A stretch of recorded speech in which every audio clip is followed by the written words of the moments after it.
From Chicago's Can TV, a look at the week's events is reported in the newspapers, in the blogs and online, and on radio and TV. This is Chicago Newsroom.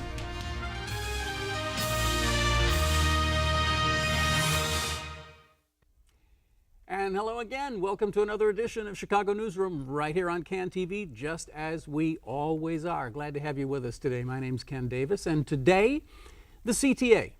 In many ways, despite the looming budget deficit that's going to have to be made up through work changes and union concessions that are far from certain, at least at this point when we're sitting here today, the CTA is very well positioned. It's got nearly $1 billion of cash coming in to be driving a massive reconstruction of the signature property, the Red Line. About 700 new rail cars are going to be coming online soon. The bus fleet is relatively young, and demand for service has been steadily rising over the last couple of years. Things you don't think about when you think about the CTA, that actually things are not going as badly as you might think they are.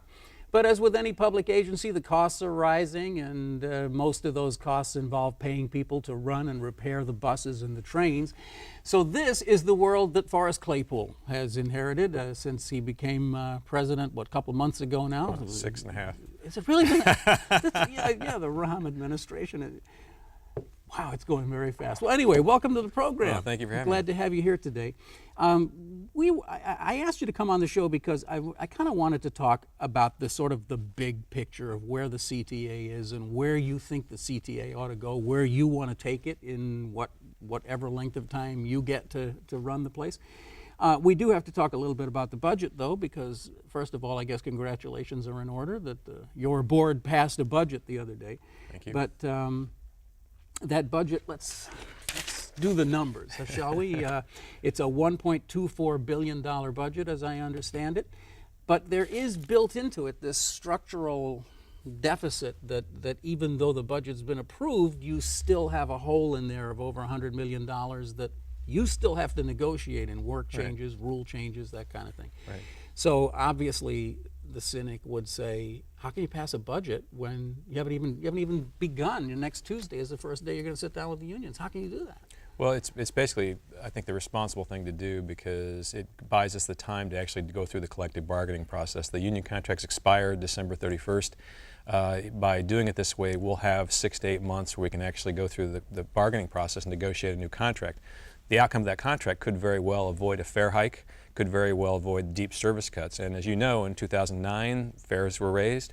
2010, deep cuts in service, 1,100 CTA employees laid off.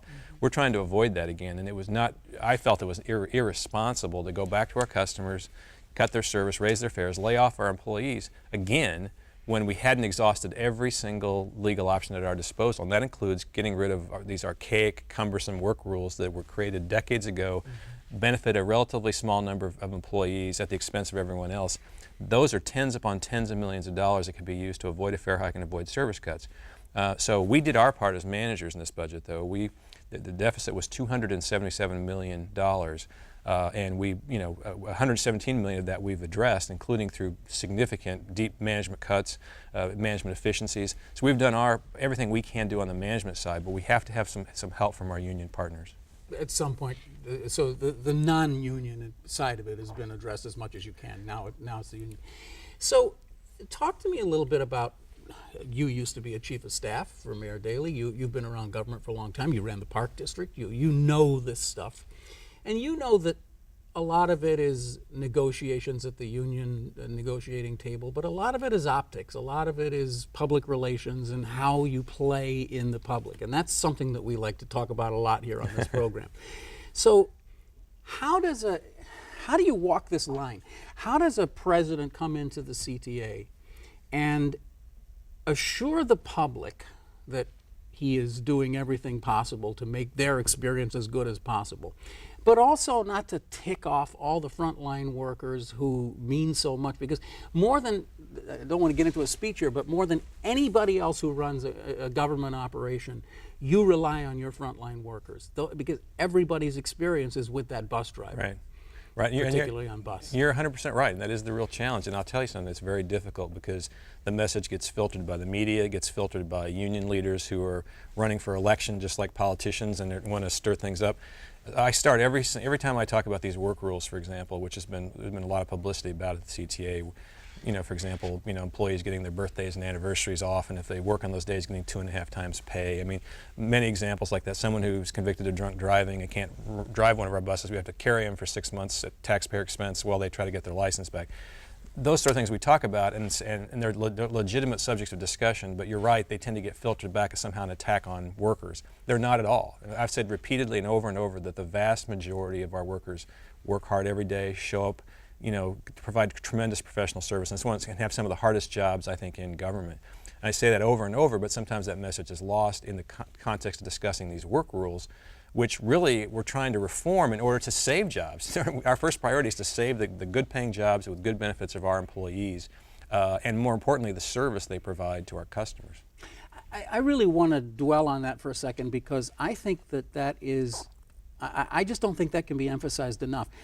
I don't think I would want to be a bus driver. I mean, it just sounds like it would be, well, first of all, it could be very dangerous. I mean, you're operating a bus overnight in some neighborhoods that we could all agree are not neighborhoods we might not want to be driving a bus through. But more than that, you've got these, as with all bus drivers everywhere, you got this kind of weird split schedule where you have to get up at 4 o'clock in the morning and you don't get home till 7 o'clock at night, and then you have this couple hours off in the middle of the day. So these are not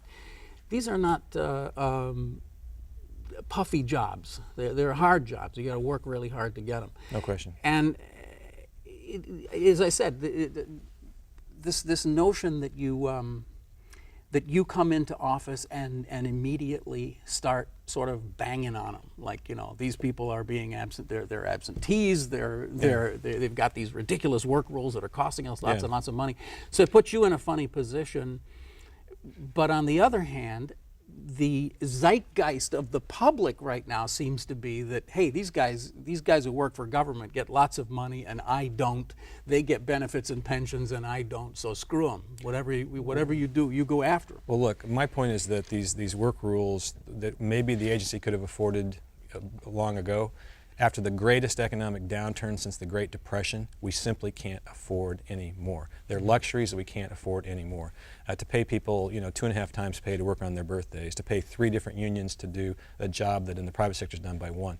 But if we can get that work rule reform, which remember only benefits a minority of workers, we can protect these jobs, and we're not talking about pay cuts. We're not talking about benefit cuts. Right. We're talking about preserving good jobs with good pay. And in fact, our workers, and you're right, it's a very hard job, but they're the highest paid in the nation in transit, and cost adjusted with benefits and great health care and great pensions. So we're trying to protect that. But 90% of the workforce is unionized. So if we can't have work rule reform, which is the least invasive approach to balance this budget, then there's no choice but to do what happened under my predecessors, which was just a year and a half ago. 1,100 people lost their jobs, and more importantly, that means the buses are more crowded, the trains are more crowded, some routes are gone.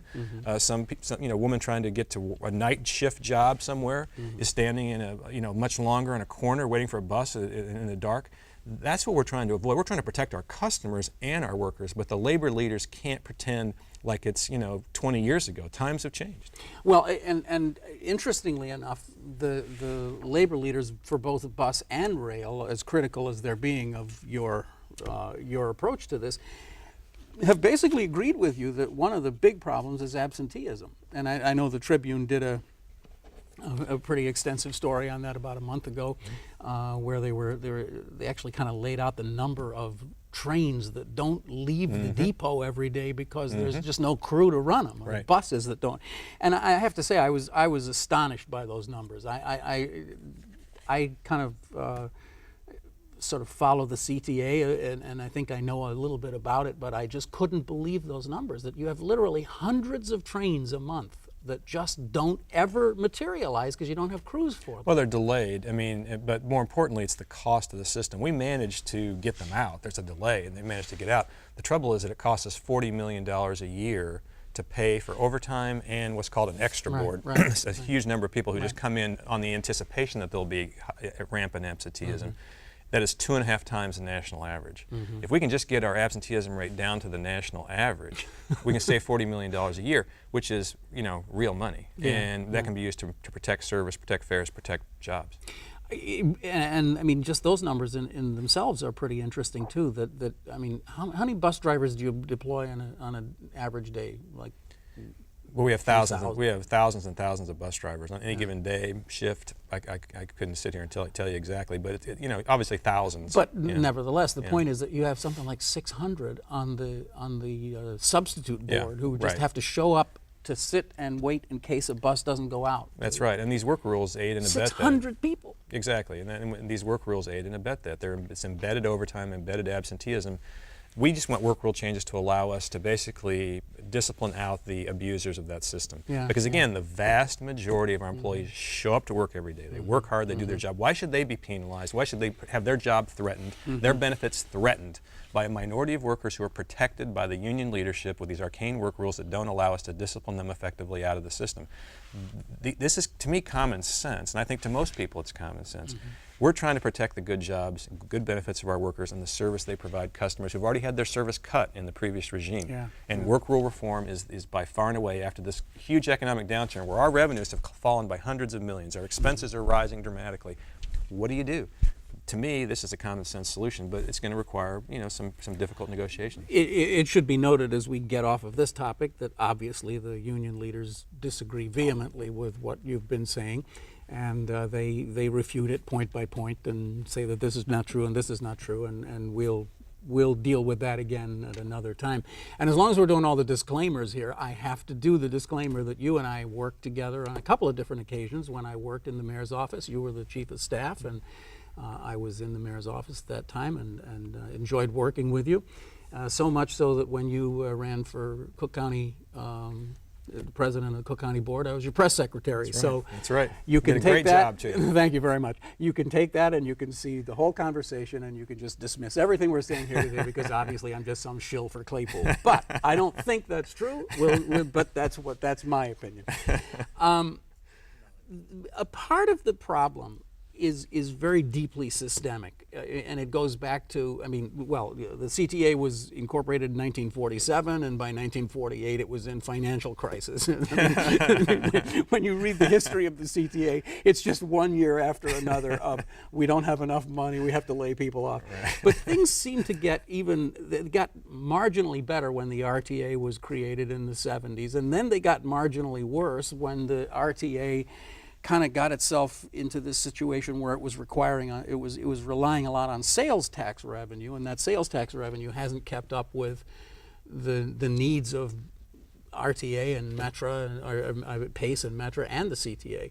So to some degree, you not only have to deal with these day-to-day operations of how you keep the trains rolling, but you also have to be spending some time thinking about the big picture, right? I mean, how do you fund an agency like this? Well, yeah, we've known since in 1983 the Republicans in Springfield passed the funding formula, which really has discriminated against the CTA for decades. We provide 82% of the rides in the region, but get 49% of the public funding. On the capital side as well, we're shortchanged under the formula. So those issues have been around for a long time, and we have to deal with that.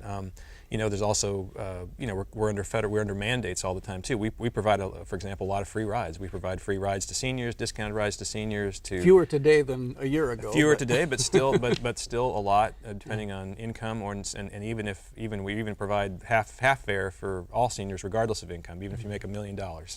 So there's a lot of mandates, and they're worthy mandates. I'm not saying they're not, but that's $100 million a year in free rides we give out. So there's those unfunded mandates. In other words, the legislature says this is a good idea, and we say, yeah, it is, but there's no check that goes with it, but we're still provided. So there's all these financial pressures on the system. We're shortchanged on the funding formula. These mandates force us to spend money.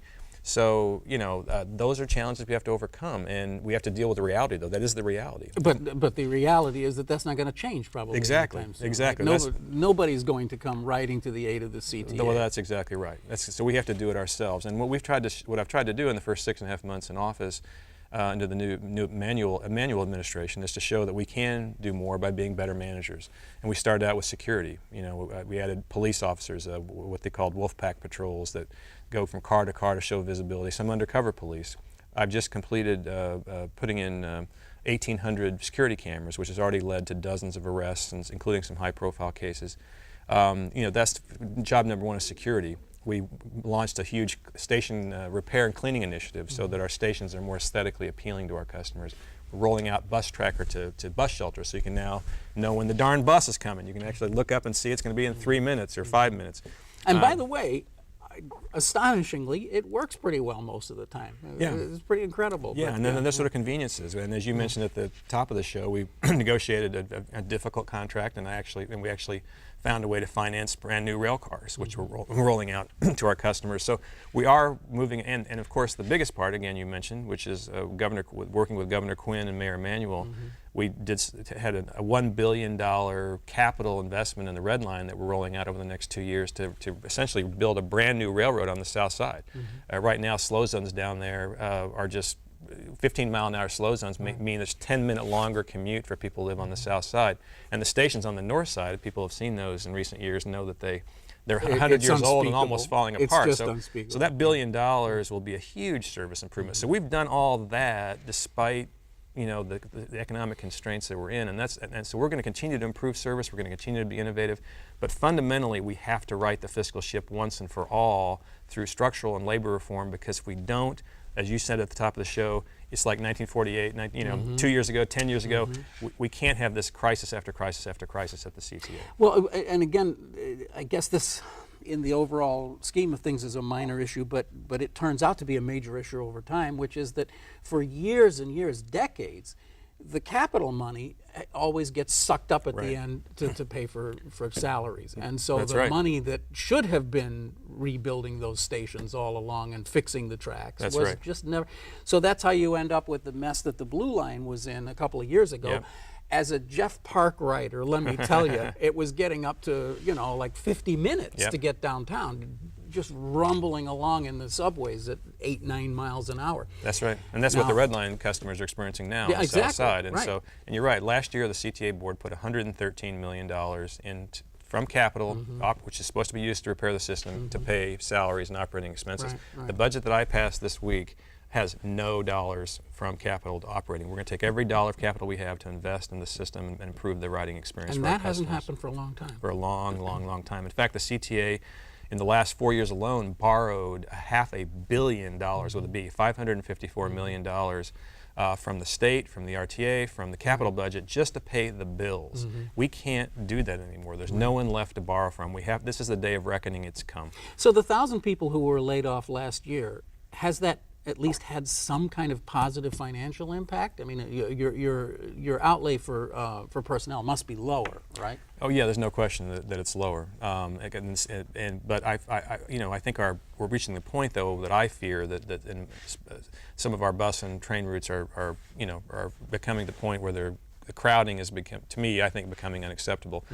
I want to maintain current service levels. I do not want to see another round of cuts that would, again, make the experience for our customers much more difficult. Well, this is not one of those incredibly delicate balances, because you have something that guys in your position for the last 30 years would have envied like crazy. You have increasing demand for your product. Yeah. And as the product appears to be, again, controversial statement, but I think improving. I mean, I think the physical experience on the CTA is better today than it was 5 years ago, and dramatically better than it was 10 years ago when air conditioning wasn't working on the trains. Yeah, no, I remember pulling down those old those old window things years ago. Yeah. Well, I mean that goes back a little further. But it shows our age. But you know what? I've been doing this for a long time, and I can remember 15, 20 years ago when the huge issues were happening with virtually all the air conditioning plants breaking down on the rail, and they didn't have the service facilities at the Skokie shops and places like that to fix them, and the management was basically saying, well, you just can't, it just doesn't work. You can't put air conditioning on rail cars because they just, it's just too hard, that kind of thing. So there has been noticeable, but well, let's just say there's been incremental, maybe not noticeable, improvement in the quality of the experience of the service, enough so that people perceive that, hey, the Ravenswood line has been rebuilt, and so it's a much better, the Green Line's been rebuilt. So more and more people are wanting the service, and this is the time when you've got to like step up the quality of the service to get more people to want it, not deteriorate. Well, that's why we're adding things like Train Tracker and Bus Tracker at our stations. That's why we're rolling out these new rail cars. These new rail cars will be the first ones in service since 1992, and they'll have amenities. They're roomier, they ride quieter, they ride smoother. There's security cameras in every car, which not only will help us add to the station cameras we've been installing, but the operator can see car by car, can see if anything's going on and call the police. So there's a lot. All these improvements, the station improvements, the $1 billion investment in the Red Line, some of the other slow zone track work we're doing, all are designed to improve the service and increase it. Even with cuts to 2 years ago, cuts of 18% in bus service, 9% in rail service, and a 15% fare hike. Despite all that, ridership only went down 0.5%, and now this year it's rising again. So your point about demand is there, and it's incumbent upon us to continue to improve the system for those riders. I think it's interesting the demand seems to be rising even in this horrible economy that we're in, when people are because a lot of people aren't working. As much. That's exactly right. But they still are, or perhaps not still. They're even more depending on public transportation to take them to places. That's right. And if during this time you can give them a good experience, then they're not going to be running away from it the first chance they That's they right. get. One of our goals is to grow ridership, and for a lot of reasons. I mean, obviously congestion, pollution, saving people money, their hard-earned dollars at a time when gas prices and parking prices are sky high, and just the convenience of moving around seamlessly throughout the system. It's good for commerce, and it's good for the quality of life in our neighborhoods. So how much of the income, how much of the CTA budget now is derived from the fare box? This coming year, because we cut our budget by 5%, and through our economies, the fare box will actually deliver a record 60%. 60%? Yeah, next year. Wow. But I thought the RTA only required 50%. That's right. So you're doing more than the state requirement. Well, we have to, because otherwise you'd be that's exactly right. And we've been able to do that by lowering the cost of the system. It's because our fares are static. We're not getting any new state revenue, but we cut deeply into this budget and management and make other efficiencies. And as a result, the fare revenue as a percentage of the budget is higher. I was talking to a friend of mine yesterday who has been subjected to the 25% Metra increase. And we were talking about how if you applied that to the CTA, that would be a 55-cent increase in fares, which would be just substantial. Yeah.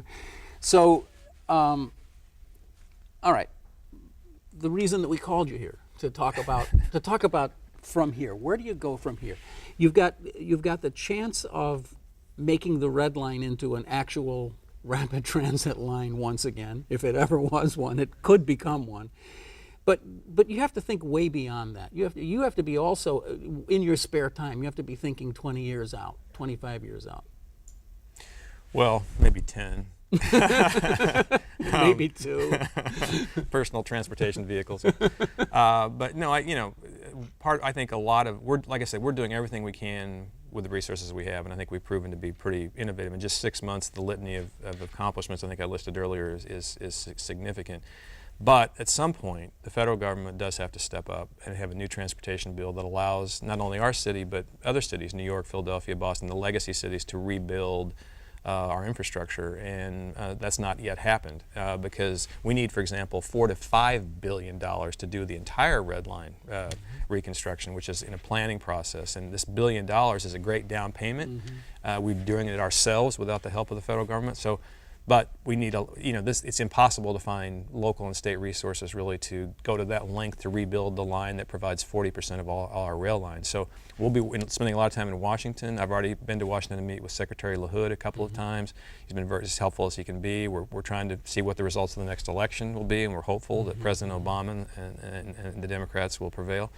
But that's a big part of it. But without that, I think we have to kind of look, how can we continue to improve through better use of technology, to improve the system as we're doing, and work with our customers to just make that day-to-day experience safer, cleaner, more convenient. So, are you disappointed with what's happened on the federal level? I mean, I think a lot of people thought that transit was going to be a higher priority than it's turned out to be. Yeah, and it's a shame because it's a tremendous job creating. It's probably one of the highest job creating vehicles that we have right now in terms of the multiplier effect. This project that we announced with Governor Quinn and Mayor Emanuel will put 2,700 construction workers on the job over the next several years, and there'll be thousands more jobs created locally doing business as part of those capital projects. So you would think that at a time of almost 10% unemployment and with the federal government able to access dollars at 2%, you would want this would be the time to rebuild our infrastructure. You know Barack Obama very well. You probably have his cell phone number. Why don't you just call him and say, money? Well, that's preaching to the choir. I mean, as you know, Ken, he's dealing with the Tea Party element, which thinks that spending on rebuilding our nation's infrastructure, putting people to work and improving our productivity for the future to compete with China is the same thing as increasing welfare payments. Spending is spending, and there's a certain know-nothingism about some of these movements that it defies economic reality. We need to have fiscal restraint at the federal level, but not all spending is the same. Yeah. You also have another burden, the CTA, being as old as it is and having this legacy that Atlantic did a very interesting piece recently. I don't know if you saw it, about the cost of rebuilding subways in the United States and how I saw that. You can build a whole new line for what it takes to replace, in your case, Grand Avenue or one of those kind of stations. Right.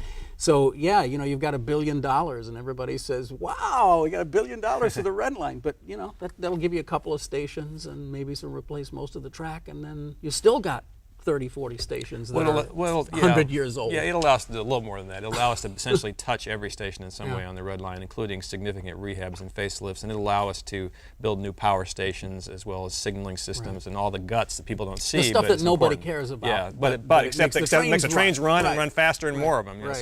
So it's important. So yes, it'll allow us to do that. But the subway issue, one of the things when I came in, the subway was actually one of the options for the Red Line modernization, and I saw that, I said it makes no sense whatsoever, both in terms of risk and cost. So I took it off the table, and by taking it off the table, we were then able to say, okay, we can now, even though the planning process is continuing on the Red Line modernization, that means we can go ahead and take this, use this $1 billion to actually begin improvements now rather than waiting for that process to go. Where does the south extension down to 130th Street? It's in the environmental impacts study stage. We're also piggybacking on a study that the city is doing on a potential freight relocation, which would save time and money on the project. So what we want to do is have all the planning and environmental impact statements and federal requirements completed when the new transportation bill, if there is a new transportation bill in the next administration, is passed. So it's shovel-ready. So it's shovel-ready. We want to be part of, we want to basically make our play. You're in favor, but you really want that. Well, it's certainly something Mayor Emanuel has campaigned on, is committed to, and it's something that we're continuing to plan for. Forrest Claypool, I can't believe it. We just burned up 28.5 minutes. Wow. That's fast. But there's so much to talk about. And, maybe sometime in the future we could do it again. Great. If you get a chance. Thanks, Ken. Thanks for having me. I really appreciate your time. It's nice to have you here. Thank you. Forrest Claypool, our guest today. And happy Thanksgiving to those of you who are who are tuning in a week from now. We're not here. You've been watching Chicago Newsroom here on CAN TV. It's a community service of CAN TV. And, of course, you can find us here on cable. You can see this and all the other programs online at cantv.blip.tv. Check us out there, and also subscribe on iTunes, will you please? Listen to the audio. It's kind of a fun way to do it. Okay, I'm Ken Davis. Thank you very much for joining us. We'll see you next time here on Chicago Newsroom. Thanks. Bye.